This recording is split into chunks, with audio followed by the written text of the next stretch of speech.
Do you know what the biggest category of theft in the United States is? I don't. It's wage theft, which means employers who are stealing from their employees. Wow. And in fact, if you add up every single type of theft in the United States, every pickpocket, every robbery, every time somebody rifles through your car and steals stuff, you add the value that Americans lose to all that type of theft up, wage theft, the amount of that Americans lose due to wage theft, it exceeds all of that combined. So this is a real issue. And I said, I want a specialized unit that is going to focus on this. Give me a basic example of what wage theft is. And there are so many ways that wage theft can occur. So I'll give you a couple.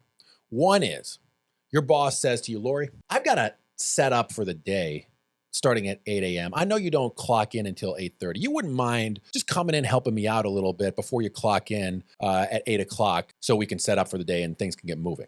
A lot of people do that. They don't realize that they're entitled to get paid for that half an hour. A second way in which wage theft occurs, and this is something that is a little bit more subtle, is employers will misclassify their employees. They will call them independent contractors when in fact they are their employees. Basic deal there is you're an employee rather than an independent contractor if you can't very well say no, if you don't really control your own schedule. Now, this is really important because, for example, when an employer says you're an independent contractor and not my employee, the employer is off the hook for paying their share of payroll taxes, and that obligation moves on to the person that should be classified as an employee. So it's a subtle way that employers cheat their workers, and there's a whole host of other examples, but one of the things we did in Washtenaw County is we put out informational graphics. You know, we worked in partnerships with our local labor unions and labor centers and put out informational graphics so people knew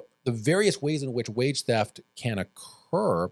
And I'd encourage folks to go to our social media platforms if you want specific examples of how wage theft happens.